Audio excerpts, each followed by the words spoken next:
김건희 특검은 김건희에 대해서 15년을 구형을 했거든요. 네. 자, 구형을 어떻게 한 것인지 그거 다시 한번 좀 보고 가겠습니다. 자, 도이치모터스 주가 조작 의혹과 관련한 부분, 그리고 통일교로부터 금품 수수한 혐의 있지 않습니까? 네. 그 징역 11년에 벌금 20억, 그리고 추징금 8억 1,144만 3,596원을 구형을 했고요. 명태균으로부터 여론조사 무상수수 혐의, 요거는 징역 4년에 추징금 1억 3,720만 원을 구형을 했습니다. 네. 도합 징역 15년, 벌금 20억, 추징금이 9억 4,864만 3,596원이었습니다. 네, 이렇게 이제 김건희 특검이 구형을 했는데 어제 어이없는 우인성 판사가 거의 대부분 무죄 선고를 내렸거든요. 네. 1심 선고 간단하게 정리 한번 해주시죠. 자, 도이치모터스 주가 조작 의혹과 관련해서는 무죄, 통일교로부터 금품 수수 혐의, 요거 알선수재인데요. 징역 1년 8개월에 추징금 1,281만 5천 원이었습니다. 네. 그리고 명태균의 여론조사 무상수수 혐의 무죄입니다. 그래서 합의 징역 1년 8개월에 추징금이 1,281만 5천 원입니다. 네. 벌금은 빵. 아, 벌금 20억 다 까줬습니다. 지금도 저 댓글에 네. 야 최욱이 이제는 너도 과거에 방송 잘못한 거 사과하고 우판사 인정하라 이렇게 하는데 자 좋습니다. 자 그러면 지금부터 하나하나 살펴볼 테니까 네. 우리가 틀린 부분이 있으면 그때 하나하나 쪼개서 지적을 해주시면 좋을 것 같습니다. 네, 뜯어봅시다. 네, 판결이 얼마나 이건 생각이 다른 게 아니라 얼마나 잘못된 판결을 했는지 하나하나 지금부터 살펴보도록 하겠습니다. 예. 먼저 우인성 판사는 국민을 대단히 우매한 인간으로 만들고 시작을 합니다. 시작부터. 네. 김건희가 유죄라고 생각하는 사람들은 김건희가 권력을 잃었기 때문에 무지성으로 비판하는 사람이라고 만들어버립니다. 정말 이게 너무 화가 나요. 네. 자, 재판 시작과 동시에 굳이 안 해도 될 말을 우인성 판사가 하는데요. 그 부분 이어폰 착용해 주시고 함께 듣겠습니다. 판결 선고에 앞서 몇 말씀 드리겠습니다. 옛말에 형무등급 그리고 추무리불량이라는 말이 있습니다. 법의 적용에는 그 적용을 받는 사람이 권력자이든 아니면 권력을 잃은 자이든 예외나 차별이 없어야 합니다. 마찬가지로 무죄 추정의 원칙이나 인 두비오 프로레오, 즉 불분명할 때에는 피고인의 이익으로와 같은 법의 일반 원칙도 피고인이 권력자라 하여 혹은 권력을 잃은 자라 하여 다르게 나누어 적용될 수 없습니다. 굳이 저 안 해도 될 말을 한 거거든요. 네. 그러니까 보통 뭔가 자신 없을 때 이게 어려운 말도 아니야. 사실은 어려운 말이 아니라 안 쓰는 말을 쓴 거야. 네. 그걸 정확하게 얘기해야 돼. 이 내용이 형무등급 우리가 안 쓰는 표현이지 말은 어려운 게 아니야. 형벌에는 등급이 없다. 뭐가 어려워? 그리고 뭐 인두비오 프로레오 이거 안 쓰는 말이지. 이거는 어려운 말이 아니야. 불분명할 때는 피고인의 이익으로 어려운 말이 아니라니까. 예. 그러니까 이런 식으로 안 쓰는 말로 그냥 쓰. 내가 상품 주기 싫을 때 퀴즈 낼 때 우리가 아무도 관심 없는 거 내 퀴즈 내는 거 알지? 그런 식이야. 맞아요. 이거는 어떻게 보면 사기입니다. 예. 사기. 그리고 불분명할 땐 피고인의 이익으로잖아. 분명할 때 어떻게 할 건데? 분명한 게 너무 많은데 분명할 때는 눈 감는 것으로 간 것 같아요. 네. 내가 볼 때 그래. 이거 우리 저 법조인들 판결 전에 안 쓰는 이런 말 이렇게 하는 경우 있어요? 근데 대부분 선고 전에 저런 얘기를 하고 시작하는 경우는 못 본 것 같아요. 왜냐면 못 봤어요? 저 첫 마디 자체로 무죄네. 그걸 짐작할 수 있잖아. 맞아, 예. 맞아. 예. 아니 그러니까 저게 이제 라틴어로 된 법원인데 그건 뭐 법학 개론에 나오는 얘기예요. 1학년 들어가면 배우는 법학 개론 시간에 나오는 표현인데 그건 뭐 당연한 얘기지. 당연한 얘기야 그냥. 죄를 졌는지 안 졌는지 명확하지 않고 불분명할 때는 유죄 선고를 못 하는 거지. 그렇죠. 근데 저런 얘기를 왜 하고 시작을 해? 그래서 저 얘기하는 순간에 이거 무죄네? 이거를 그냥 알 수 있는 건데 좀 드문 케이스예요, 저건. 근데 이제 이게 같고. 너무 당연하고 뻔한 얘기인데 예. 뻔하지 않은 표현은 하나가 있었어.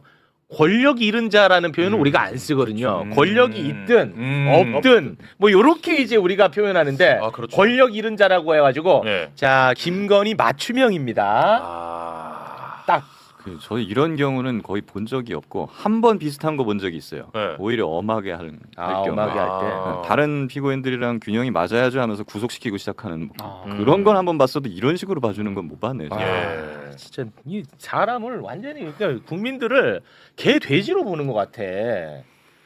자, 이 부분 일단 잠깐 좀 짚어봤고요. 자, 도이치모터스 주가 조작에 대한 이야기 지금부터 해보도록 하겠습니다.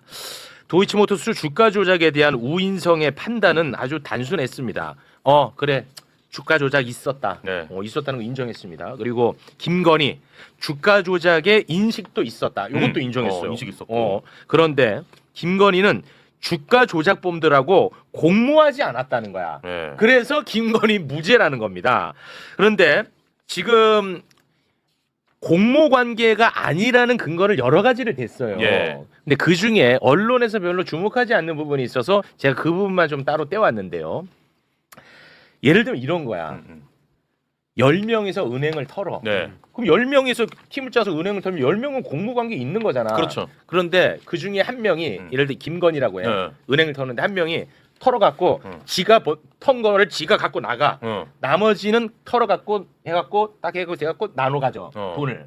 그럼 김건희는 공모 관계 아니라 무죄라는 거야. 거짓말 같이.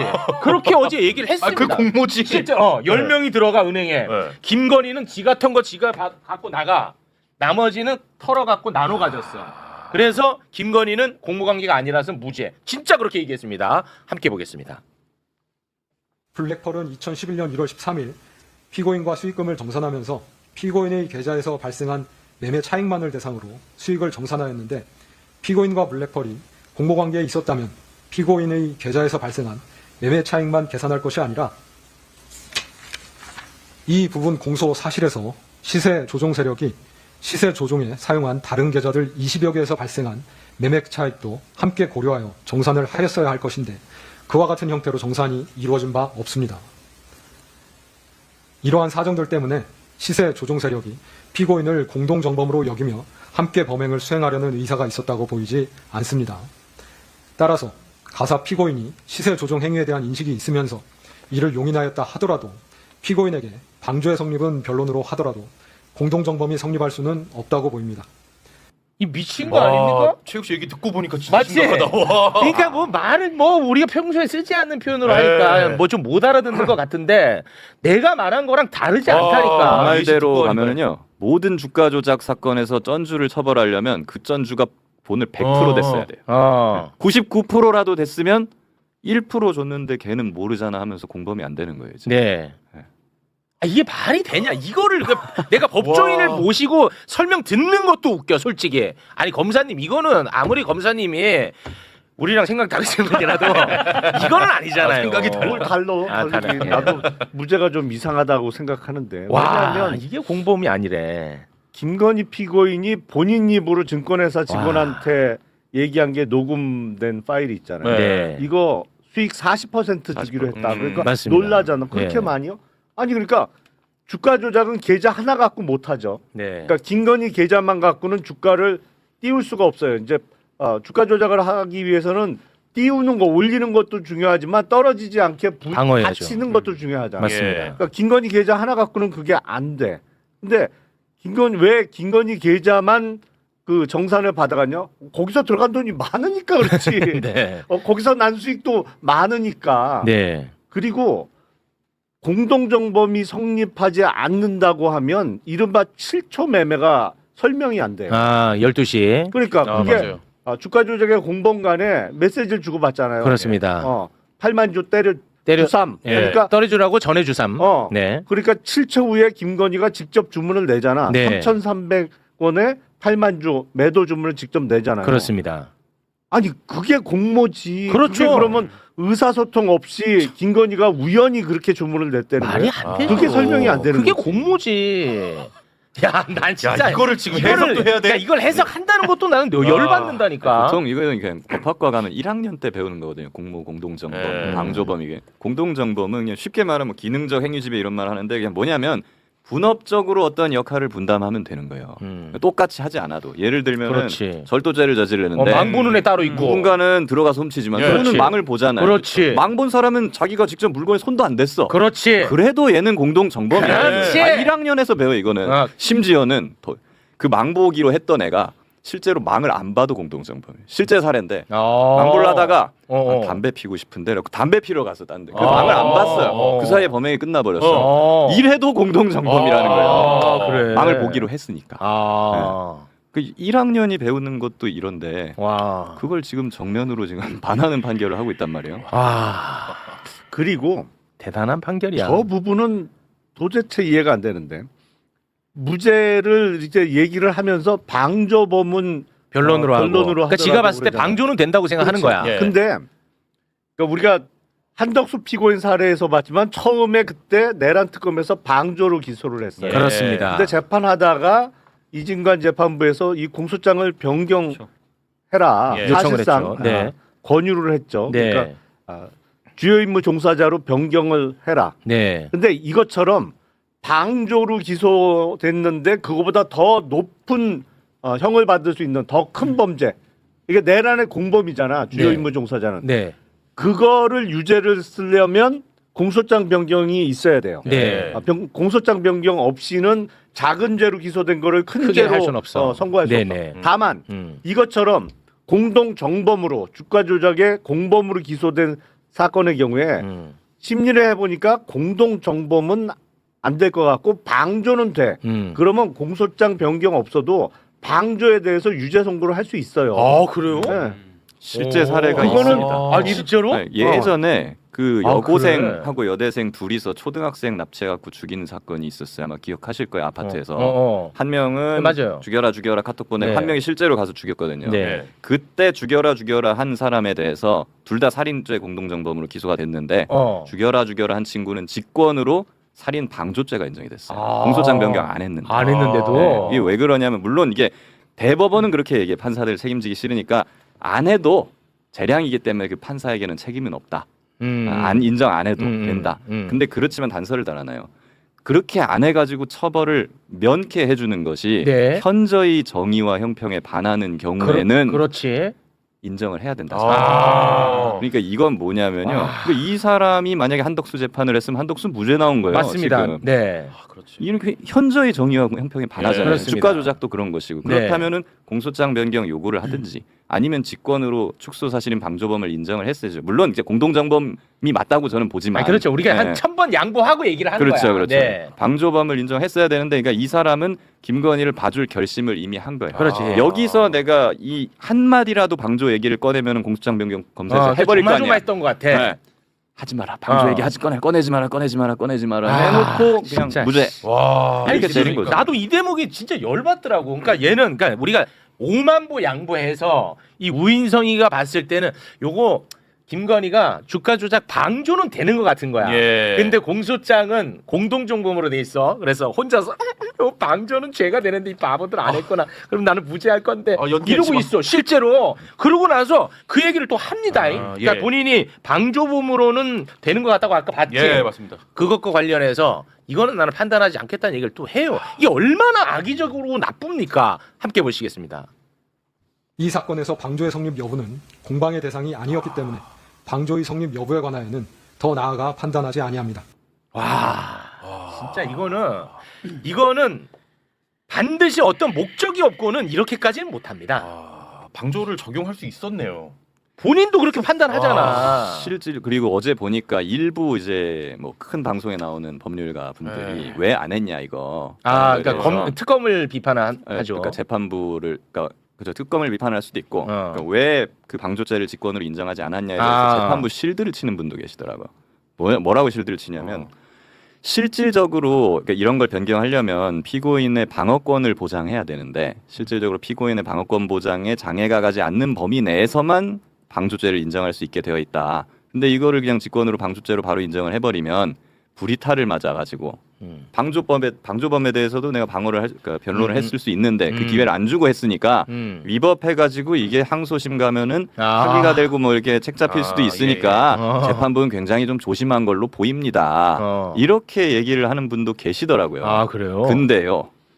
실질적으로 방어권에 지장이 없는 범위라고 했잖아요. 근데 사실 주가 조작에서 김건희가 계좌를 주고 돈을 빌려주고 이야기를 하고 한 그 공모한 것들, 가담한 것들이 모두 심리 대상이 됐습니다. 네. 모든 사실관계는 다 밝혀졌고 다만 여기에 대해서 이걸 어떻게 평가할 거냐, 네. 이게 공동정범일까 아니면 방조범일까 그렇죠. 판단만 남은 거거든요. 그렇죠, 그렇죠. 그렇기 때문에 추가적인 어떤 사실관계나 이런 걸 논할 이유가 없어요. 그렇죠. 그렇기 때문에 실질적으로 이걸 방조범으로 인정하더라도 피고인의 방어권을 뭐 지장이 있다거나 전혀 행할 아니지. 우려가 전혀 없는 겁니다. 그렇지. 이해가 된다. 그리고 정백보 양보해서 진짜 그런 것 같으면 재판장이 그럼 성명을 하든지 이거 방조범으로 될 수도 있을 것 같은데 그에 대해서 의견 한번 내세요 하고 한마디만 재판할 때 던졌으면 되는 거예요. 그렇습니다. 그렇죠. 근데 옳으신 말씀이고 100번을 양보해서 그럼 방어권 그 보장을 하기 위해서라면 변론 제기할 수 있는 거예요. 변론 제기해서 방조범으로 공소장 변경해봐라 네. 라고 얘기하고 이거에 대해서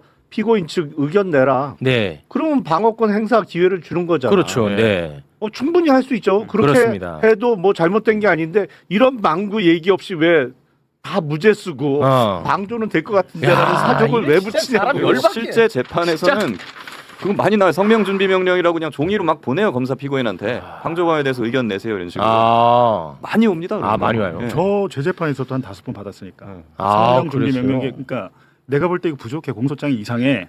제대로 고쳐와. 라고 한 4번, 5번 하거든요. 판사가 계속 바꾸라고 합니다. 검사한테도 그래요? 그렇고.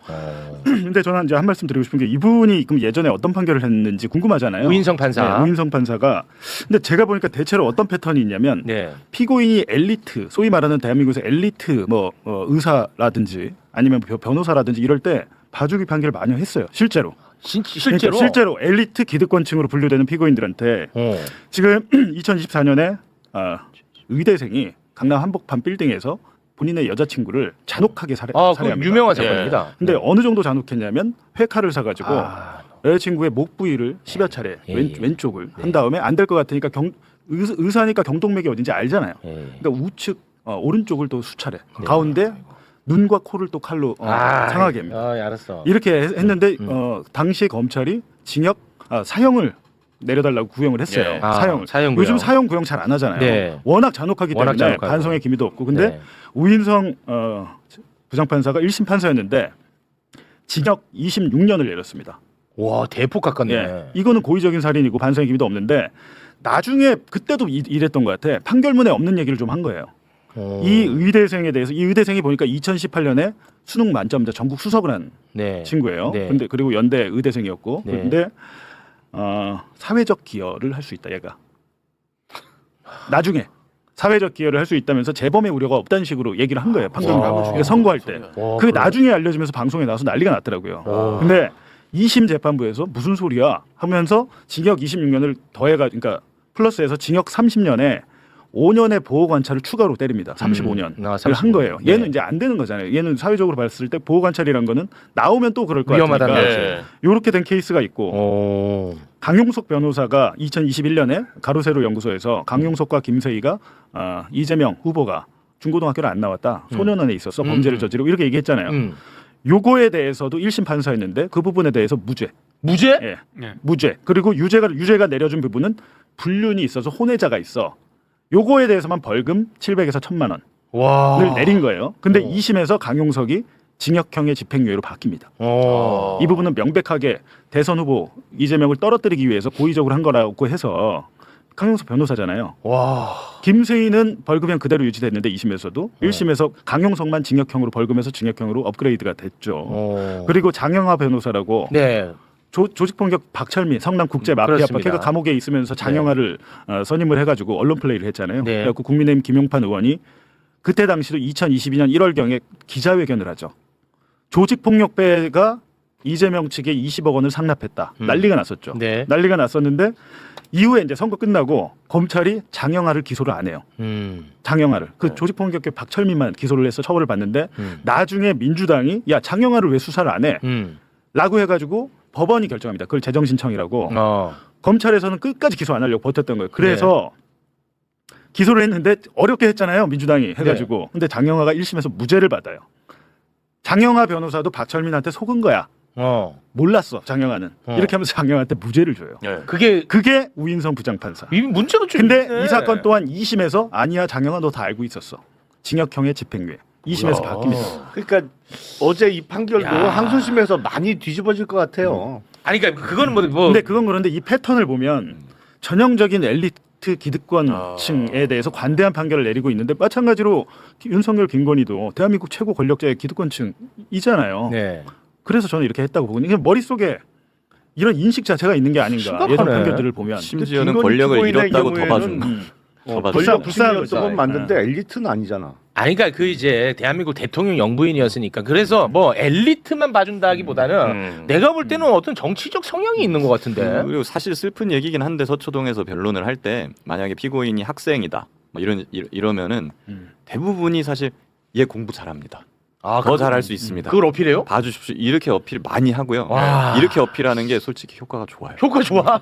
솔직히 의뢰인을 위해서 저도 그렇게 많이 해요. 아니 근데 그것도 정도 와, 문제지. 표창장 성적표 다 갖고 와요. 사시미 칼로 그렇게 사람을 난도질한 사람을 그러면 사회적 기회를 할 수 있다는 건 나중에 그러면 더 위험하지. 메스를 잡을 수도 있다는 그렇죠. 얘기가 그러니까 더 위험하잖아. 그러니까 이거 자기 모순에 빠져버린다니까. 얘가 공부 잘해. 사회적으로 더 잘 나갈 거야? 그러면 더 나쁘게 그 칼을 쓸 거 아닙니까? 아니 그 손에 어떻게 메스를 지워줄 수가 있냐고. 사시미 칼로 그런 짓을 했는데. 저는 안 개인적으로 되는 거지. 이분이 12.3 내란에 대해서 어떻게 생각하는지도 한번 물어보고 싶어요. 그러네. 내란을 인정 안 할 수도 있겠어요. 그럴 것 이 같아요. 정도면 예. 정치적 성향성이 굉장히 다분합니다. 걱정되는 것이 이 사람이 지금 다른 재판 뭐 하고 있나 또 봐보니까 최혜병 사건, 수사 외압 윤석열의 수사 외압 사건도 지금 이 재판부예요. 아 그래. 네, 매우 걱정이 됩니다. 그리고 알겠습니다. 통일교, 어, 조직적인 국민의힘 당원 가입, 그리고 쪼개기 후원금, 우인성 재판부에서 합니다. 아, 통일교 정교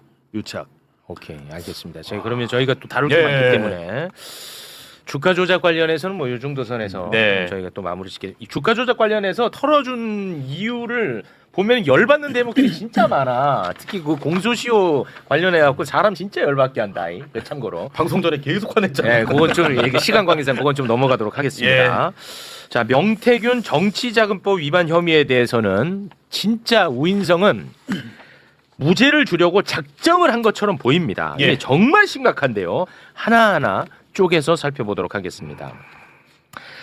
정치자금법 위반이 되려면 여론조사의 이득을 김건희 부부만 보아야 하는데 명태균은 김건희 부부에게만 준 게 아니라 여러 사람에게 배포했기 때문에 무죄다라고 이야기를 합니다. 이 굉장히 웃기는 이야기야. 자, 그 장면, 이 진짜 웃기는 얘기입니다. 그 장면 영상으로 보겠습니다.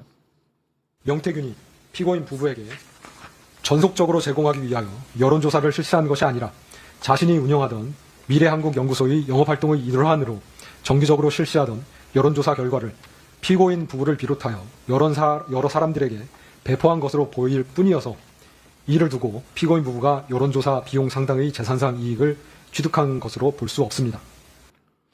와, 이거는 진짜 정신 나간 소리로 들리는데 뭐냐? 명태균의 여론조사를 여러 사람한테 뿌렸다. 근데 그거 왜 여러 사람한테 뿌린 줄 알아? 윤석열 당선시키는데 역할을 하는 사람들한테 뿌린 거야. 너무나 당연하죠. 아, 이거 말이 되냐 이게? 나는 진짜 이거 진짜 열받던데. 제일 핵심적인 게 이런 거였어요. 그러니까 와. 왜 명태균이 이 여론조사를 했겠느냐 이걸 판단을 해야죠. 윤석열, 김건희가 아니었으면은 이 여론조사를 했을까요? 안 했을 거죠. 그 윤석열, 김건희에게 이익이 되는 여론조사잖아요. 심지어. 그러면 그 거기에 대한 비용 상당 부분을 무료로 했으니까 당연히 이거는 이익을 제공했다고 봐야 되는 것이고 첫 번째. 그리고 김건희, 윤석열 부부에 전속적으로 제공하기 위해서 버린 게 아니라 여러 사람한테 뿌렸다고 했는데 그렇습니다. 사실은 김건희 윤석열을 위해서는 여러 사람들한테 뿌려야 김건희 윤석열한테 이익이 되는 거예요. 그렇습니다. 왜냐면 예. 다른 사람들한테 뿌려야지 윤석열이 이기고 있구나. 그렇지. 윤석열한테 붙어야지. 그렇지. 이렇게 생각하게 만들려고 뿌린 거 아닙니까? 이 인식도 그렇게 형성이 될 거 근데 아닙니까? 이걸 여러 사람한테 뿌렸으니까 이게 윤석열 김건희를 위해서만 한 거라고 단정할 수가 나 이거 진짜 미치겠다 이거는. 와. 거의 이건 명태균 장사하라고 열어준 와. 건데 앞으로 이제 이런 식이면 지방선거 이제 출마하는 분들 다 명태균 씨한테 지금 전화하시면 돼요. 와. 그렇다면 그 여러 사람이 누굴까가 궁금하지 않아요? 누굴까? 그 여러 사람이란 것은 김종인, 김종인, 이준석, 이준석 당대표님, 지상욱 여의도 연구원장, 와, 함성득 함성득 교수. 이렇게 4명입니다. 이 이 사람들이 출마하나요? 윤석열이 아니잖아요. 출마하고 윤석열이 윤석열을 출마하잖아요. 돕는 사람들이지. 예.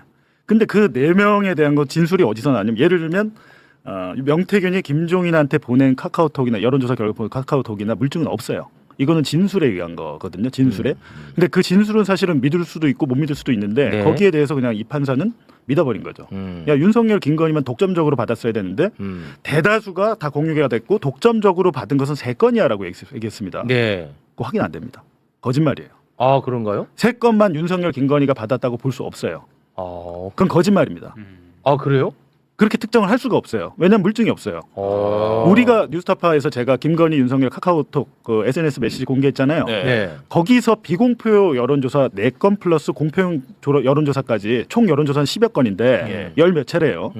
근데 이 중에서 3건만 독점적으로 근데 뭐라고 만약 그 3건이 뭔데요라고 하면 저 판사 얘기 못합니다. 아 그래? 네. 그러니까 저는 저걸 보면서 검찰 수사기록 특검에서 어느 정도 더했는지 모르겠지만 검찰 창원지검에서 어느 정도 수사가 거의 다 완성이 됐어요. 저건 특별히 더 수사를 안 했는데 저렇게 자신 있게 여러 사람에게 보냈다? 저건 물증 없어요. 근데 3건은 독점적으로 갔다? 확인 안 됩니다. 아 그래?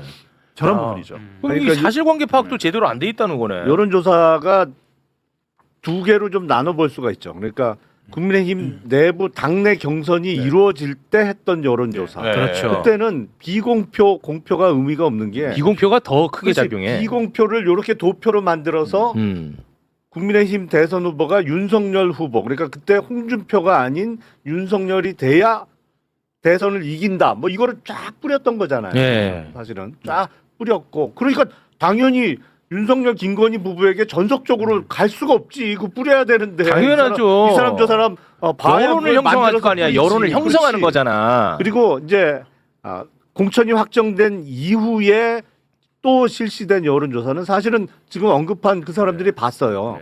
당연히 보지. 같은 편인데 그때 당시로는 그렇습니다. 캠프인데. 힘을 합쳐야 되는데. 그리고 당시 당대표였던 이준석 의원이 지난 2022년 대선 하루 전에 무슨 발언을 하냐면 윤석열 후보가 이긴다. 네. 2자릿수 이상의 차이로 이긴다. 맞습니다. 라는 발언을 공개적으로 해요. 근데 결과는 전혀 그렇지 않았죠. 그렇습니다. 0.73% 예. 차이밖에 안 났는데 10% 이상 이기는 여론조사 결과가 어디에 있었냐? 명태균 씨 여론조사 결과가 10% 이상 이기는 거로 나왔거든. 그러니까 거기서는 봤던 거야. 그 뭐 여론조사를 봐갖고 뭐 전략도 세우고 한 거지. 네. 아니 윤석열, 김건희 2사람만 보는 여론조사는 의미가 없지 오히려. 맞습니다. 야, 그러니까 특히 이제 참, 진짜. 독점적으로 제공을 안 했다 그러는데 다른 여론조사는 다 빼고 대선 딱 9일 전에 3월 1일부터 3월 9일까지 명태균이 그때는 표본을 샘플을 5,000명까지 늘립니다. 응답자를. 돈이 많이 들어요. 그렇게 하면. 지금 우리 대부분 여론조사 1,000명에서 1,500명 사이잖아요. 근데 대선 면밀 조사라고 해서 9차례 정도 걸쳐서 하는데 그게 이재명을 위해서 한 건가요? 그리고 그 대선 여론조사 결과 보고서를 보면 봉황무늬를 양쪽으로 해가지고 축 당선 이렇게 써 있어요.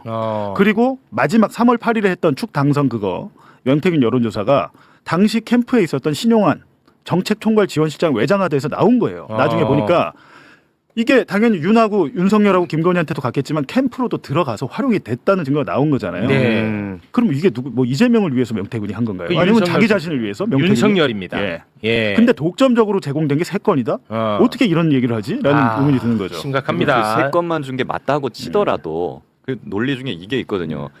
아니 김건희가 부탁했어? 부탁하지 않았잖아. 네. 자발적으로 한 거잖아. 이러는데 근데 똑같은 논리로 근데 이 판사도 통일교 금품수수에서 3번 수수한 것 중에 첫 번째는 청탁인 줄 몰랐어. 그래서 무죄. 예. 두 번째, 세 번째 정도 됐으면 정당인 줄 알았으니까 이건 유죄야 이러잖아요. 예. 그 똑같은 논리를 적용해봐도 첫 번째 여론조사는 그게 정치 자금인 줄 몰랐을 수 있어요.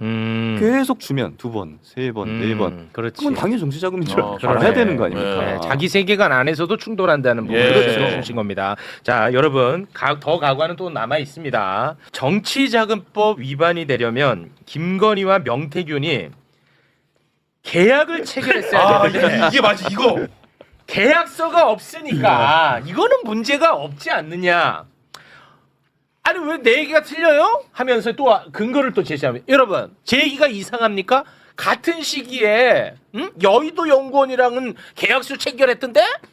라고 자신의 주장을 뒷받침하는데 그게 사람을 더 열받게 합니다. 네 맞습니다. 이게 얼마나 말이 안 되는 건지 다시 한번 영상 보고 오겠습니다. 피고인과 미래한국연구소 또는 그 의뢰를 받아 여론조사를 하는 기관인 PNR 사이에 여론조사 관련하여 계약서 등 계약이 체결되었다고 볼 만한 증거가 없습니다. 명태균은 국민의힘 관련 기관인 여의도 연구원과는 2021년 4월 및 5월경 각각 여론조사에 관하여 계약서를 작성하였는데 비슷한 시기인 2021년 6월경 피고인 부부를 만났으면서도 피고인 부부와는 여론조사에 관하여 계약서를 작성한 바가 없습니다. 저 넥타이 메고 점잖은 톤으로 하니까 이게 별로 이상한 소리처럼 안 들릴지 모르겠는데 이 얼마나 어처구니 없는 얘기입니까? 이러니까 생중계를 할까 말까 고민했던 것 같아. 와 이거를 국민들 앞에서 얘기를 하네. 제가 저걸 말씀드릴게요. 왜냐하면 와. 저는 저거를 2023년 11월 25일에 제가 뉴스타파에서 기사를 썼어요. 지금 여의도 연구원과는 계약서를 체결했다. 썼다. 네. 근데 나머지는 안 썼다잖아요. 그렇습니다. 이게 언제냐면 오세훈을 보궐로 해서 2021년 4월에 시장을 만들어요. 시장을 만들었죠. 만든 다음에 지상욱이 고마우니까 그거에 대한 보답으로 명태균에게 2건 3천만 원짜리 용역을 줍니다. 여의도 연구원에 있는 돈을 받아야 되잖아요. 미래한국연구소에서 법인 대 법인으로. 그렇죠. 그래서 계약을 체결했는데 선거 끝났죠. 뭘 했냐면 문재인 그 용역 조사 내용이 문재인 정권의 총리와 장관의 인식 조사. 이게 무슨 의미가 있습니까? 이게 사실은. 그럼 이거 돈을 받기 돈을 위해서. 주려고 건수를 일부러 만든 거예요. 선거 여론조사와 아무 상관이 없고 이때 딱 2번 한 건데 야 이때 2번은 계약서 체결했는데 나머지는 왜 안 했어? 제가 강경현 씨 물어봤습니다. 그러면 여태까지 선거 캠프라도 계약서 체결하고 해준 적 있나요? 없습니다. 단 한 건도 없어요. 큰일 나죠. 네. 계약서를 체결한 거. 계약서를 체결하진 않는데 예를 들면 선거 캠프에 정치 자금으로 합법적으로 들어올 때는 부가세 영수증 처리를 해줘야 되잖아요. 그렇죠. 영수증 발부해줘요. 그거는. 뭐 당연하죠. 근데 이거는 불법이니까 당연히 영수증도 없고 계약서는 원래 없고. 네.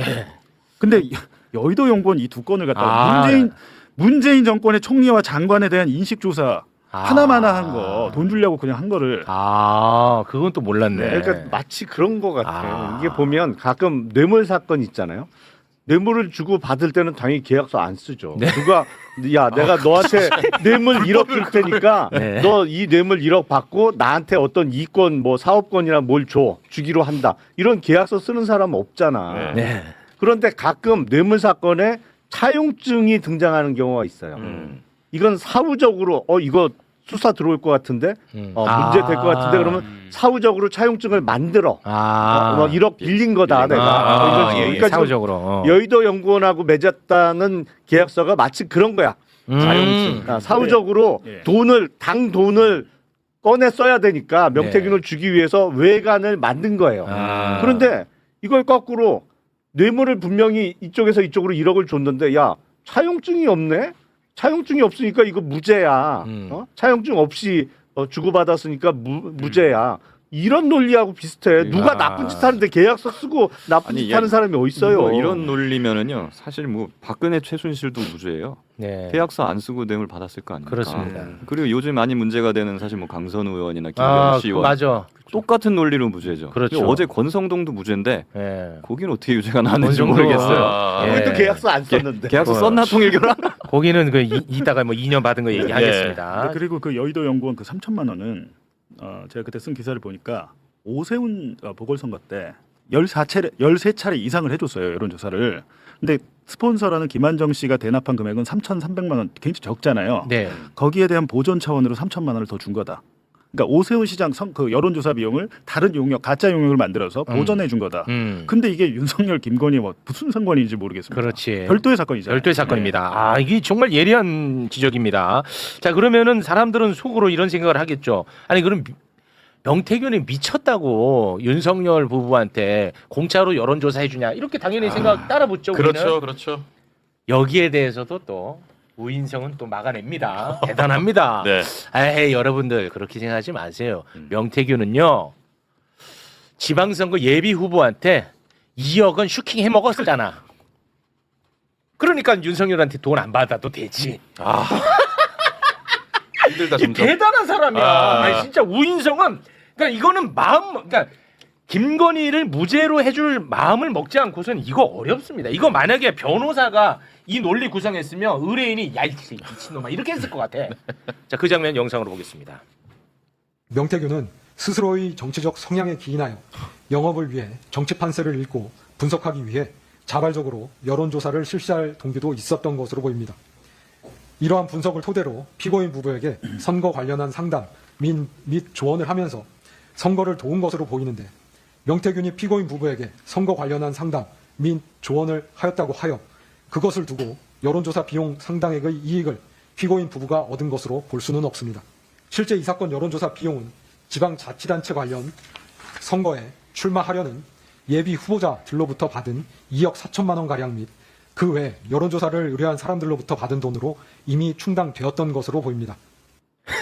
지도 안 부끄럽나 진짜. 와 이거는 진짜 이거는 비약이 너무 심하고 이거 진짜 쉽지 않은 논리 구성인데. 뇌물을 줄 때 내 돈으로 안 주고 남의 돈을 받아서 주면은 이거 죄가 안 된다. 이런 거랑 되게 비슷하잖아요. 그거보다 더한 것 같은데 이거는. 아니 그리고 지금 문제되는 여론조사는 대선을 앞두고 대선 여론조사를 이제 윤석열 김건희가 받고 활용해서 문제가 된 건데 네. 지방선거 출마자들한테 받은 돈하고 뭔 상관 있어? 그 지방선거 여론조사도 아닌데 아니 그러니까 전혀 명목이 다른데 이 비약이 너무 심하다는 거예요 이게. 그러니까 그 사람들 지방선거 출마자들이 돈을 1억 2천만 원 각각 대구 시의원 하고 싶은 사람, 보령구수 하고 싶은 사람 이 두 사람이 각각 1억 2천만 원씩 줬는데 그게 이제 돈을 준 시점은 2021년 7월부터 이듬해 대선 끝날 때까지 한 4월까지 22년 4월까지 준 건 맞아요. 근데 이 여론조사 수행을 강혜경 씨가 직접 했잖아요. 네. 그 돈으로 한 겁니까라고 제가 물어봤어요. 일부 들어가 있지만 81차례를 그 돈으로는 할 수 없다. 전체 강혜경 씨가 뽑은 이 출납 그 청구서에는 3억 7,500만 원입니다. 81차례. 2억 4천만 원보다 훨씬 많죠 일단은.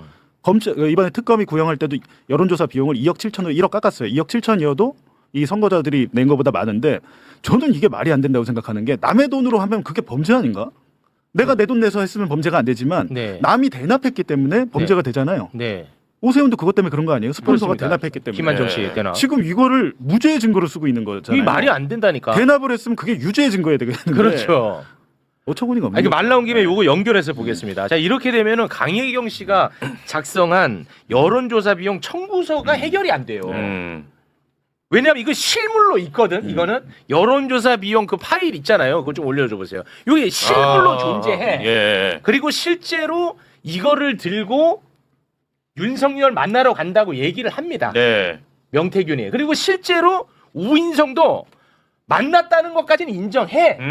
윤석열하고 명태균이 만났던 건 또 인정합니다. 네. 그런데 실물도 있고. 근데 이거를 해결하기 쉽지 않잖아. 그러니까 이때는 뇌피셜 굴려버립니다. 어떻게 감히 맞다.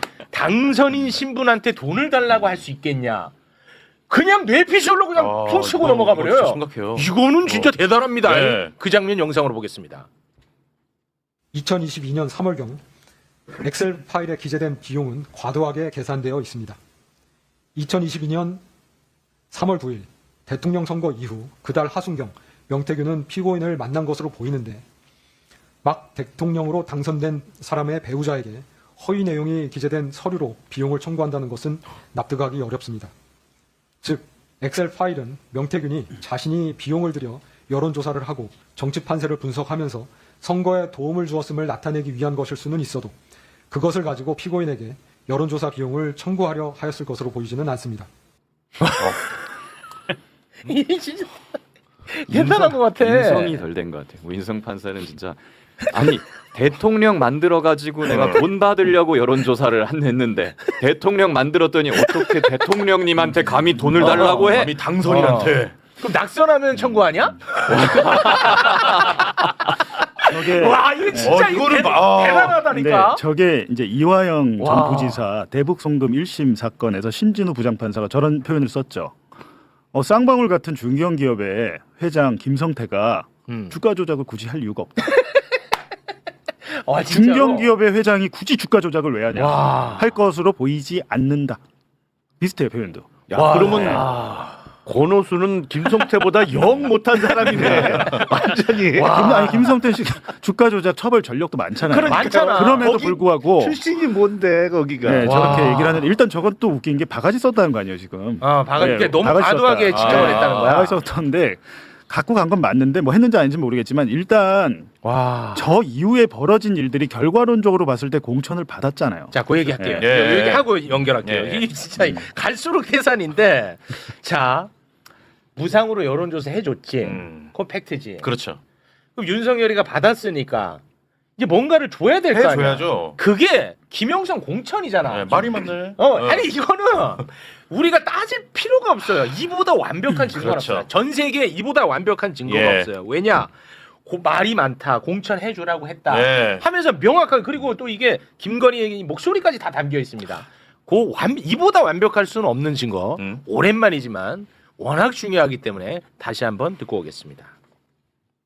오늘 네. 여사님 전화 왔는데 네네.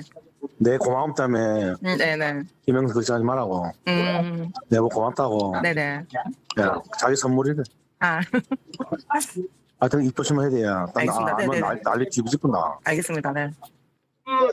중간에 전화한테 이거 왔길래 야 김영선이 경선 때도 열심히 뛰었으니까 너는 김영선이 좀 해줘라 그랬는데 이게 말이면 되는 진짜 김생을 잊지 않겠습니다. 고맙습니다.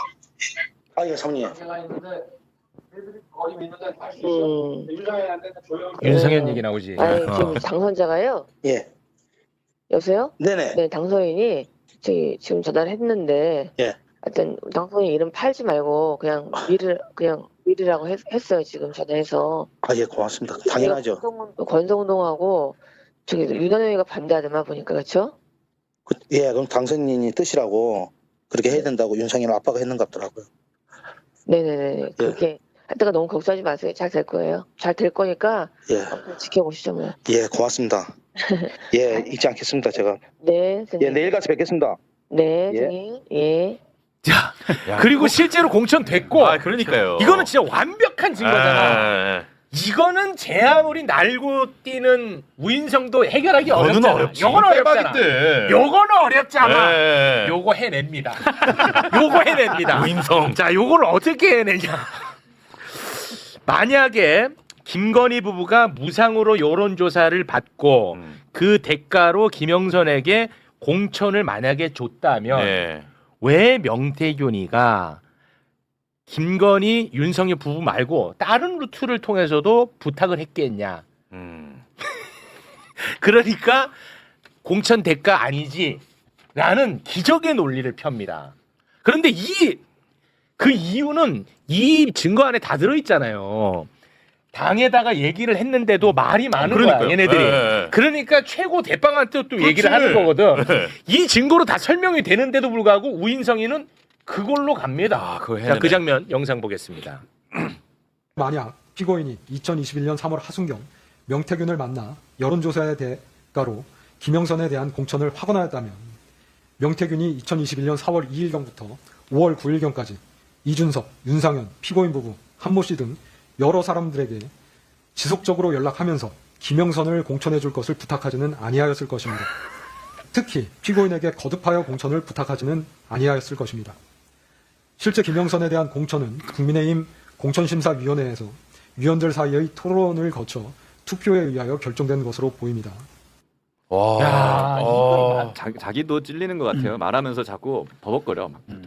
위원들 사이에 토론을 거쳐서 막 결정된 것으로 보입니다만. 아니, 심각하게 이게 우리가 딱 들은 저 몇 마디 안에 앞뒤의 논리가 충돌하는데 네. 앞에 논리는 3월 하순에 김건희가 명태균 씨한테 확언을 했다면 왜 여러 사람한테 부탁을 했겠냐. 그러니까 그 얘기는 그 김건희 피고인이 명태균에게 김영선 공천 줄 테니까 걱정하지 마라고 확언을 했으면 이 사람 저 사람 만나서 당시 당대표인 뭐 이준석이나 뭐 윤상현 공관위원장한테 부탁할 일이 없지 않았겠느냐. 네. 그 논리는 네. 국회의원 공천권을 당선자의 배우자인 김건희가 갖고 있다는 논리잖아. 그러네. 그렇잖아요. 그 논리는 그러네. 김건희가 준다고 한번 확언을 했으면 그거로 끝난 거지. 왜 여러 사람한테 부탁했겠어. 이 논리잖아. 근데 뒤에 논리는 이거는 공관위에서 그 논의해서 결정한 거야. 그러네. 뭔 소리야? 앞에는 김건희가 갖고 있다며 권한을. 앞뒤가 충돌하잖아 지금 논리가. 그리고 아니 제 아무리 윤석열이 공천 준다고 해도 형식적으로 그럼 공관위에서 결정하지. 그러면 그로 비슷한 걸 결정하냐? 그거를. 그래서 진짜. 이제 홍준표 전 시장이 정치판을 모르고 내린 판결이다. 아마 그게 그 말 같은데요. 이게 이렇게 이해하시면 될 것 같습니다. 2022년 4월 달부터 그러니까 대선 직후 3월은 아니고 4월경부터 명태균이 김영선을 공천을 받기 위해서 움직인 게 처음에는 이준석이었어요. 이준석. 네. 제가 자료 1번 한번 띄워주세요. 자료 1번 보시면 이게 2022년 4월 2일자에 명태균이 지금 창원시 의창구 국회의원 재보궐선거 공표용 여론조사를 보내잖아요. 네네네. 이때 당시에 뭐라고 합니까? 윤상현 의원한테도 함교수 통해서 토스해 주세요. 이때 이미 윤상현이 공관위원장으로 내정이 되던 거예요. 그렇기 때문에 윤상현한테도 보내라라고 한 건데 이 앞전에 이준석이 명태균한테 뭐라고 하냐면 김영선은 창원시 의창구에서 살은 적이 없어요. 갑자기 내리 꽂힌 사람이잖아요. 맞아요. 근데 네. 당연히 그러면 여론조사 안 좋게 나오잖아요. 그렇죠. 이기는 여론조사를 가져오세요. 그렇지. 이기는 여론조사를 만듭니다. 조작을 해서. 냈죠. 냈고 이준석한테 됐는데 명태균 입장에서는 불안했던 것 같아요. 자료 8번 보시면 함성득 교수에게도 지속적으로 아까 그 함 교수 통해서 윤상현한테 보내라고 했죠. 그랬죠. 얘기를 계속합니다. 형수한테 제가 보낸 문자입니다. 여기서 형수가 누굴까요? 여기서 형수가 형수 한번 자료가 안 보이는데. 제가 보는 문자입니다. 여기서 형수가 김건희입니다.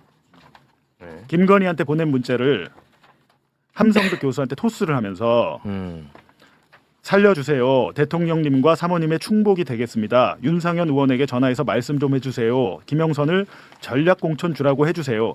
함 교수가 윤석열 당시 당선인의 최측근이었어요. 그렇기 때문에 이렇게 한 거고 여기서 명태균이 가운데 부분 보면 중요한 얘기를 하죠. 공천관리위원장으로 윤상현 의원을 이준석 대표에게 추천한 사람이 바로 저 명태균입니다. 라고 얘기합니다. 이게 이때 당시 거짓말할 이유가 없잖아요. 네. 개인 사적인 대화에서. 네. 그리고 앞서 내가 오세훈 이준석 대표를 도와줄 때도 돈 필요 없다. 김영선만 도와달라는 게 제 요구 조건이었다. 내가 앞서서 이 사람들 오세훈 시장 만들고 이 모든 거는 김영선 공천을 받기 위한 행위였다고 자백하고 있잖아요. 그러네. 그러니까 밑에 함 교수가 윤상현에게 김영선 문제로 대표가 전화했음. 잘 자. 연락이 됐죠. 네. 이렇게 하다가 그 뒤에 어떤 일이 벌어지냐면 이준석이 이 사달을 만든 거예요. 작업을 다 끝낸 줄 알았던 거죠. 4월달 말쯤에는 이때 김건희한테 얘기했던 것 같아요. 명태균 입장에서 끝났다. 윤상현 공관위원장 됐고 이준석이 나 도와주고 내가 달라는 거 다 해줬고 끝났어. 그런데 갑자기 5월 9일 12시 반경에 이준석으로부터 카톡 메시지가 명태균한테 가요. 맞아. 그게 자료 7번. 맞다. 기억난다. 그러니까 왜 저런 통화를 했는지 이 스토리가 이렇게 들으면 이해가 되는데 저 우판사는 이 앞뒤 맥락을 다 자르고 그냥 그렇습니다. 야, 한 번 부탁하면 된 거 아니야? 그거 뭐 두 번 세 번 해야 돼? 여러 사람한테 왜 이런데 그러니까 이준석이 이 사달을 만든 거예요. 다 된 줄 알았는데 당선인 측에서 경선을 실시하라고 했대요. 명태균한테 얘기하니까 맞아. 명태균이 뒤집어지는 거야. 여기 문자만 봐도 엄청 열받은 게 나오거든요. 사모님과 당선인에게 물어보세요. 내가 얘기 다 했는데 아니 한기호 사무총장 그런 말 들은 적 없다고 하고 다 경선하라고 하는데 이런 식으로 이준석이가 불을 질러버립니다. 맞아. 전날 새벽. 그래서 아까 들으신 그날 아침에 오전 10시에 윤석열과 명태균이 통하고 3, 40분 있다가 김건희랑 그렇죠. 연속적으로 통화해서 예. 다시 안심받는 거예요. 맞아. 재차. 그렇지. 앞서 한번 확정을 받았다가 이준석이 때문에 엎어질 뻔했다. 그래서 명태균이가 이제 발등에 불 떨어진 네. 거야. 그래서 그날 통화를 하게 된 게 이게 보면 맥락과 스토리가 쭉 있잖아요. 완벽하지. 이거를 다 빼고 여러 사람한테 부탁할 이유가 뭐가 있어. 그렇지. 윤석열, 김건희 끝인데. 자 이렇게 우인성이가 말도 안 되게 이렇게 털어줘 버렸잖아. 예. 그러니까 지금 우리 기자님 잘하셨는데 이준석이가 살판 난 거야. 그러니까 이준석이가 이때 또 기어 나와가지고 말장난을 합니다. 이준석 말장난 한번 좀 요건 봐야 돼 무조건. 자, 페이스북에 1심 판결이 나온 직후에 와. 글을 썼습니다. 명태균 사건에 대해서 짚고 넘어갈 지점이 있다. 여론조사라는 것도 비공표 조사와 공표 조사는 완전히 다르다. 공표 조사는 중앙선관위 등록 절차를 거쳐야 하고 조작 및 허위 비용 청구가 불가능하다. 비공표 조사는 애초에 선거에 영향을 주는 공표 행위를 처벌하는 것이 공직선거법의 취지이기 때문에 처벌 근거가 없다. 이게 팩트인데도 우격다짐으로 문제 있다고 몰아갔던 게 진보 진영의 일부 유튜버다. 이렇게 얘기를 하고요. 하나 더 있어요 지금. 빠밤빰. 너는 내가 일단 뭐야 또 하나 더 있는데 자 친여 성향 유튜버들이 맨날 이준석 끝장났다. 드디어 이준석 끝났다로 조회수 장사를 하면서 조회수 장사. 작년 한 해 경찰에 뭐 15건, 검찰에 15건 자신들이 창작한 내용으로 수사에 들어갔지만 다 무혐의 받았어. 단 한 건도 기소도 안 됐고 이준석은 생생하다. 자, 그럼 내일 정리할게. 자, 이준석이가 이 말장난이야. 예. 자, 일단은 우인성이가 얼마나 이상하게 털어줬는지가 핵심입니다. 예, 그거는 우리가 다뤘고. 그리고 비공표가 뭐가 그렇게 중요하냐. 선거에 영향을 안 끼친다. 뭐 이런 식이잖아. 네. 이준석 씨, 그러면 이 녹취 어떻게 해결하시려고 그러시나? 녹취 함께 들어보겠습니다. 여보세요? 우리 공표조사나 네, 이준석이가 공표조사나 네, 비공표라도 네, 김지수를 이기는 걸 가져와라. 네. 그러면 전략공천 줄게 이라는. 어떻게 하실라나? 그러니까 아니, 지금 진보 유튜버를 잡을 게 아니라 명태균이를 잡어. 지금 이 통화 2020년 4월 2일자죠. 자료 1번 다시 보여주세요. 자료 1번. 4월 2일. 그날 보낸 거예요. 그날 보냈네. 네. 만들어서 보낸 거죠. 그렇죠. 이해되시죠? 만들어서 보낸 네. 거야. 네. 그러니까 제가 볼 때는 비공표만 조작한 게 아니고 공표도 조작이 됐다고 검찰은 이미 의심하고 수사를 했어요. 와. 자, 그리고 이준석 씨. 비공표는 말이지요. 아까 뭐 비공표는 맞아요. 뭐 처벌 규정이 없다 막 이따 얘기했잖아. 자, 비공표는요. 내가 너한테 비공표로 의뢰를 해. 그래서 여론조사 기관이 여론조사를 해서 나한테만 딱 주면 이건 비공표가 맞습니다. 아, 예. 그런데 윤석열이 의뢰자가 아니잖아. 쥐들 말대로라면. 그렇죠. 그러면 비공표를 윤석열한테 주는 순간 이거는 공표가 돼요. 그렇죠. 그러니까 그 자체가 공표가 된다니까. 예. 처벌돼. 그 조작하면 더구나, 자꾸 말장난하고 앉았어. 그러니까 더구나 손을 대서 수치를 조작했잖아요. 등수를 줬고. 근데 그리고 아까 그 강혜경 씨의 그 여론조사 청구서 있잖아요. 거기 이준석 것도 들어가 있어요. 따져보면 이준석이가 당대표 된 게 그때 5월경 아닌가요? 2021년 5월경? 2021년 네. 6월. 6월경이잖아요. 그러니까 5월부터 한 게 들어가 있다니까요. 2021년 6월 9일에 아마 당선돼. 이게 말 틀리면 이걸로 또 고소합니다. 아니 그러니까 제가 무슨 말씀 드리냐면 본인이 될 때도 1등을 했잖아요. 본인이 공표에서. 근데 그 전에 내가 볼 때는 그것도 한번 봐야 되는 건 게 이상하게 창원지검에서 검사들이 그 여론조사 기관 P&R을 압수수색을 해야 되는데 위에서 막습니다. 못하게 야 여론조사 기관 거기 압수수색 하지 마. 예전에 기억나실 거예요. 검사 7명이 서명을 압수수색 필요성 수사보고서에 7명이 동시에 도장을 찍은 게 있었어요. 예전에 7, 8명. 이거 되게 이상하다. 이런 일이 있냐? 이런 일은 없잖아요. 그때 당시에 그 수사보고서의 제목이 P&R에 대한 압수수색의 필요성을 쭉 정리한 거예요. 위에서 허락을 안 하니까. 만약에 당시에 윤석열이 서슬퍼렇게 살아있는데 그때 당시가 2024년 10월 이때 수사할 때 아닙니까? 10월 11월 2024년에. 근데 P&R을 뒤져가지고 공표용까지 조작한 게 나오면 난리가 나죠. 정말로. 그러면 이제 난리가 그럼 완전 후보를 그냥 완전 조작한 거잖아요. 그렇지. 수사가 거기서 멈춰버린 거죠. 진전이 안 된 거죠. 그러니까 이준석은 지금 아마 생각을 할 거예요. 오세훈 이준석은 살았어. 그럴 것 같아. 그렇죠. 야, 나 가만히 있었고 제가 나 준 거지 뭐 내가 달라고 한 것도 아닌데. 최대 수혜자가 되는 거지. 근데 여기서 또 이때다 싶어서 말장난하고. 그렇죠. 매불쇼인지 아닌지 모르겠지만 좀 또 유튜버 아니 그 팩트로 부딪혀야지 왜 자꾸 말장난을 해? 아니, 이렇게 얘기하니까 또 헷갈려요. 그러니까 이렇게 하자가 맞는 얘기 같아. 이렇게 하면. 그러니까요. 그래서 나는 얘기하잖아. 이준석하고 한동훈이가 가장 위험하다고. 앞으로 화가 안 풀려. 고소당해. 혈압. 내가 요만큼이라도 틀려도 고소합니다. 그러나 단 한 번도 못 하잖아. 왜냐면 나는 그냥 팩트로 갑니다. 팩트로. 여기까지만 하겠습니다. 다 구겨놨어 이씨. 내 마음이 구겨져서 그래. 나 너무 힘들어 진짜 이런 거 보면. 자 그러면 명태균 관련한 이야기는 뭐 이 정도로 정리하고요. 이제 통일교로 좀 넘어가겠습니다. 알선 수재 혐의 2022년 4월부터 7월 4일 전성배와 공모해서 윤영호 본부장으로부터 통일교 지원 청탁과 함께 김건희가 뭐 그라프 목걸이 샤넬백 가방. 그다음에 무슨 천수삼 그렇죠. 차를 받았다는 혐의거든요. 그런데 이것과 관련해서 어제 판결을 했는데 진짜 웃깁니다. 김건희가 이제 받았다는 샤넬백이 총 2개예요. 예. 4월의 샤넬백과 7월의 샤넬백 이 2개입니다. 네. 그런데 4월의 샤넬백은 죄가 없고 7월의 샤넬백만 죄가 있다고 판단했어. 맞아요. 그러면 도대체 4월의 샤넬백은 왜 죄가 없다? 4월의 샤넬백은 왜 죄가 없다고 판단했느냐? 예. 그때 이제 당선인 신분이었거든요. 2022년 4월이니까 그때는 뭐 청탁한 게 없다는 거야. 예. 그래서 샤월의 샤넬백은 아주 깨끗하대. 자, 그 판단 함께 보겠습니다.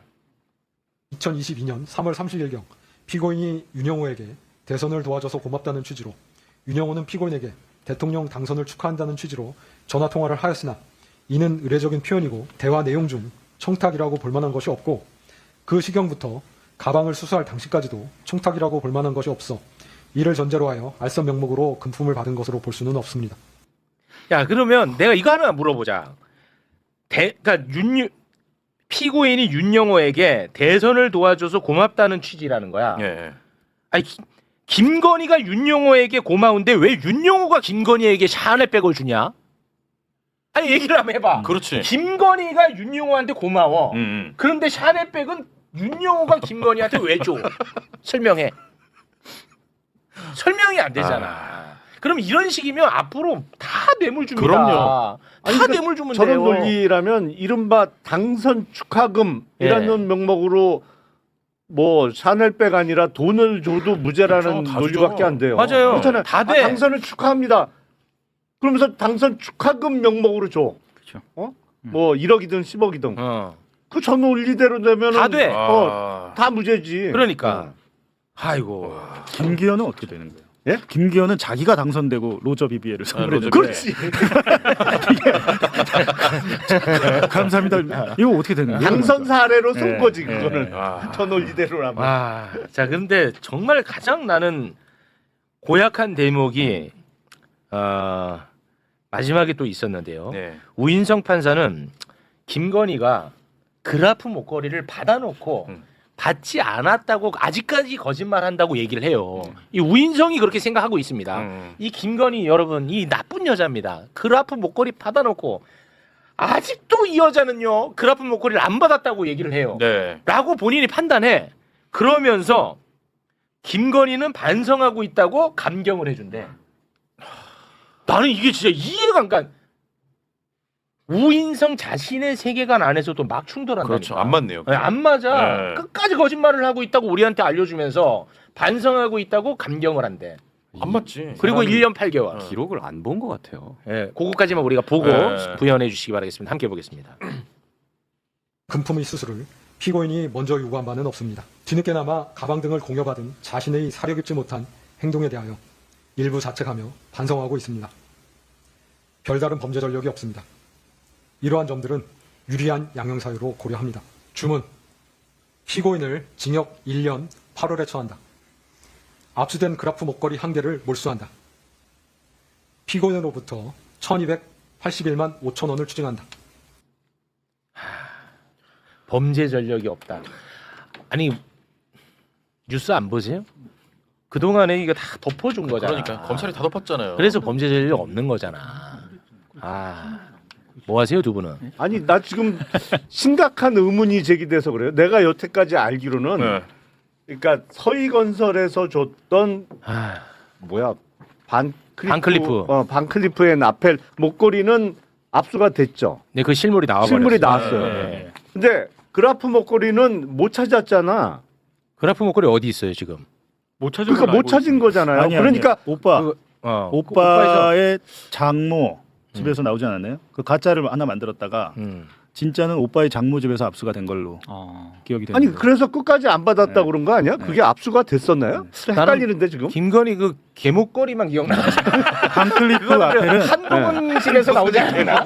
서희건설 회장이 돌려받은 다음에 자수서 내면서 그렇죠. 제출했고 서희건설이 그라프 줬던 목걸이는 거는 그 오빠 김진우 장모의 집에서 아니 근데 그게 가짜였다는 거 아니야? 이완 그림하고 같이. 그게 그 목걸이가 감정해 보니까 저도 그 생각을 그건 제가 했거든요. 잘 정확히 모르겠네요. 아니 그런데 원래 하면 지금 내 상식으로는 그라프 목걸이의 실물은 없는데. 진짜는 압수가 안 됐어요. 지금 그러면 혹시 가짜를 압수하고 그걸 진짜로 몰수했다 이 말씀이세요? 그러니까 그거는 저희 잘 약간 확인을 좀 실수- 확인을 좀 빨리 좀 확인 좀 실수한 것 부탁드릴게요. 같은데, 그거는? 네. 판결문 아무튼 저 김건희 주문이? 개목걸이는 저 한동훈 집에서 지금 채워. 발견돼갖고 오늘 저 제명됐습니다. 네. 그거는 아무튼 확인을 해보고요. 그거 그라프 목걸이는 나중에 전성배 씨 통해서 확보를 했다고. 확보했죠. 전성배 씨가 나중에 나도 제출해서. 약간 그랬던 걸로 기억하거든. 목걸이도 여러 개를 받아갖고 헷갈려. 너무 많으니까 이게. 좋습니다. 자 그리고 이 마지막에 또 이게 장난질합니다. 네. 지금 엄청나게 말도 안 되는 솜방망이 처벌한 거잖아. 그런데 마치 우인성은 자기가 매우 엄격하고 매우 공정하게 선고를 한 것처럼 공정의 법복으로 자신을 또 치장을 합니다. 이게 진짜 꼴보기 싫었습니다. 네. 저는 개인적으로. 공정의 법복으로 치장하는 우인성의 모습 함께 보겠습니다. 피고인은 이러한 청탁과 별부되어 공여된 고가의 사치품을 뿌리치지 못하고 수수한 다음 이를 가지고 자신을 치장하는 데 급급하였습니다. 거미불로 화이불치라는 말처럼 굳이 값비싼 재물을 두르지 않더라도 검소하게 품위를 유지할 수 있습니다. 자신 없을 때는 거미불로 화해불치. 자신 없을 때는 거미불로 화해불치. 검소하지만 이 말이 어려운 것도 아니죠. 네. 검소하지만 누추하지 않고 화려하지만 사치스럽지 않다야. 나는 우인성 판사. 화려하지만 언변이 화려해 보이잖아. 네. 누추하다. 화려하지만 누추하다. 제 거 받아가십시오. 네. 그 우인성 판사에 대해서 이제 언론들이 쭉 평가를 한 기사들이 굉장히 많아요. 언론이. 근데 아까 봉지욱 기자가 과거에 어떤 판결을 내렸다. 아까 들으면은 굉장히 문제성이 있는 판사지 않습니까? 그래 보이죠. 근데 제가 지금 재래식 언론들이 평가한 이 내용을 보면은 봉지욱 기자가 아까 설명한 거랑 제가 지금 소개해드리는 거랑은 완전히 다른 사람으로 인식될 만큼. 진짜? 그러니까 지금 이 우판사에 대해서 지금 재래식 언론들은 보통 이런 기사가 많아요. 이를테면 2019년에 우수법관으로 지정이 됐다. 그리고 김건희 사건이 공판 진행을 하면서 성실함을 보여줬다. 양쪽의 혐의를 다툴 때는 양쪽에 굉장히 공평하게 많은 질문을 했다. 뭐 이런 평가들이 굉장히 많고 굉장히 또 황당한 것은 그 사실관계를 꼼꼼하게 따졌다 얘기를 하면서 그 샤넬백 진품 뭐 이런 거를 그 뭐 사용감 이런 거 사용감 얘기했습니다. 그 감정할 때 위생 장갑을 착용하고 맞아요. 샤넬백을 검증을 하는데 아마 그 정도로 꼼꼼하게 이렇게 검증을 했다. 뭐 이런 평가들이 뭐 구체적으로 쓰고 있어요. 그러니까 재래식 언론들을 뭐 우판사가 관리를 한 건지 아니면 사법부에서 뭔가 이번 판결과 관련해서 뭐 이 판사에 대한 공격이 있을 걸 예상을 해가지고 이런 보도 자료를 뿌린 건지 모르겠습니다만 굉장히 대동소이하게 거의 이런 식으로 평가를 하고 있어요. 신기할 정도로. 그러니까 신장각 낀 게 뭐 그렇게 대단한데. 네.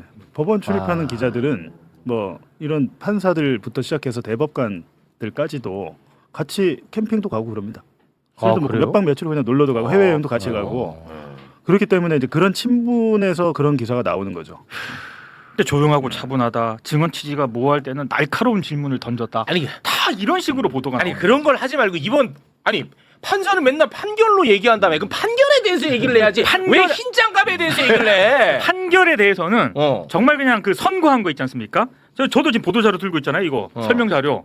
거의 요거를 요약한 수준으로 보도한 게 양적인 측면에서는 압도적으로 많고요.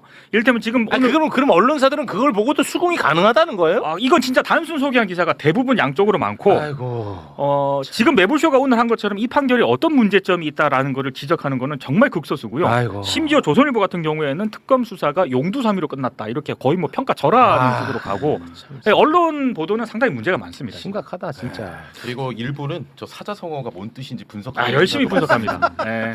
그러니까요. 별 내용도 없는 진짜로 한자 저런 성어를 한학적인 지식이 많다면 저런 말을 하지 않죠. 그렇죠. 그리고 판결문은 더구나 생중계를 하는데 중학생도 알아들을 수 있게 그렇지. 쉽게 얘기해요. 맞아요. 저거는 내가 많이 알고 있어. 내가 많이 알고 있어도 아닐 거야. 난 잘 모르지만 내가 많이 검색했어야. 사자성어를 하도 많이 써가지고 저는 저도 찾아봤어요. 처음 굉장히 들어가지고. 그 연배가 오래된 사람인 줄 알았거든요. 나이가 어떻게 됩니까? 저보다 나이가 적습니다. 74년. 74년생. 74년생. 네. 참 진짜 지금 이런 내용에 대해서 그러면 대한민국 언론들은 이게 수긍이 가능하냐는 거야. 그렇죠. 난 그 질문을 하고 싶어요. 일단은 그리고 저 말이 다 맞다 치더라도 100번 양보해서 양형이 이게 뭐냐고요. 그렇죠. 네, 저는 원래 제가 예상을 했던 양형은 특검은 15년 구형했었잖아요. 네. 제가 나눠본 거는 아마 주가 조작 7년, 이제 명태균 거 4년, 통일교 거 4년 이렇게 7, 4, 4 합쳐서 아마 15. 예. 요 정도일 것 같아요. 근데 결과적으로는 1년 8개월 나왔단 말이죠. 그렇습니다. 통일교 것만 원래 2년이었는데 그 첫 번째 돈 받은 거 그거 이제 무죄로 하니까는 예. 아마 한 4개월 더 깎은 것 같아요. 그래서 4월에 1년 8개월 한 것 같은데 아니 말을 할 때 권력이 있든지 없든지 간에 유무죄를 판단할 때는 그게 맞아요. 권력 있는 사람이든 없는 사람이든 유죄 무죄를 나눌 때는 똑같이 놓고 죄가 있나 없나를 봐야겠지. 근데 일단 유죄로 판단된 다음에 양형을 얼마로 할 거냐 우리가 이걸 따질 때는 권력이 있는 사람과 권력이 없는 사람은 그렇지. 다르게 해야 되는 겁니다. 맞아, 맞다. 권력이 있는 사람은 훨씬 더 엄격하게 처벌을 해야 되는 거죠. 예. 거기다 갖다 대고 무슨 뭐 권력이 있든 없든 뭐 똑같이 해야 되는 말이 안 되는 거지 그러네요. 않습니까? 예. 그리고 너무 낮잖아요. 이거 자체가 도대체 제가 묻고 싶은 게 이게 1년 8개월이면 도대체 뭔 짓을 더 해야만 3년 4년씩 나오는 거냐. 이걸 묻고 싶은 거예요. 표창장 위조하면 그렇게 일반적으로요 우리가 표창장 위조하면 일반적으로 우리가 뭐 네. 구청이나 그런 공공기관에 뭐 청소 용역, 조경 용역 이런 거 따줄 테니까 나한테 돈 줘 하고 돈 받아 먹는 사람들 브로커들이 있어요. 한 3, 4천만 원씩 받아 간단 말이에요. 3, 4천만 원 받고 막 징역 2년, 3년씩 살아요 그 사람들. 김건희는 기계적으로만 따져봐도 지금 유죄 인정된 부분만 한 7천 몇백만 원 받은 겁니다. 네.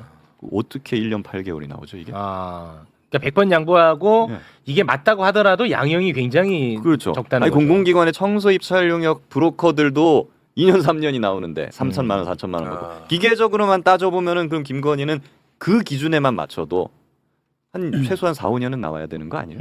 네? 거기다가 플러스로 이 사람 권력자니까 더 많이 나왔어야 되는 거죠.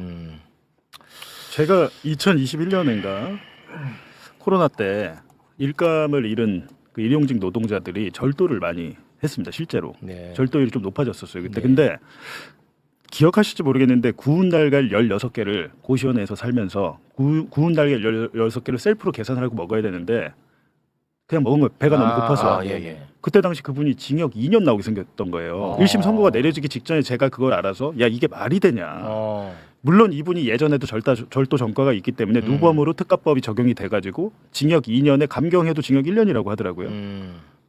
구운 달걀 16개 먹어도 징역 1년씩 살아요. 지금. 아니 이게 그 윤석열도 이 명태균 게이트 재판 받잖아요. 그렇습니다. 이 결과가 영향을 미칠 거예요. 왜냐하면 이거를 제출했거든요. 그 재판부에다가. 근데 저는 그렇지 않을 것 같아요. 이진관 부장판사는 전혀 다르게 해석할 것 같습니다. 근데 이진관 판사는 전 믿지만 이진관 판사가 이 재판을 참고한다고 그랬어요. 아니 창원지법에서 내리는 명태균은 창원지법에서 하니까 거기서는 이것과 다르게 나올 것 같습니다. 그 이진관 부장판사는 기존의 그 12.12 같은 내란 판례는 참고할 수 없다 하면서 이제 준영을 했듯이 맞아요. 우인성의 판결은 참고할 수 없다 막 이렇게 할 걸로 저는 예상이 됩니다. 아유, 그러면 너무 감사하죠. 알겠습니다.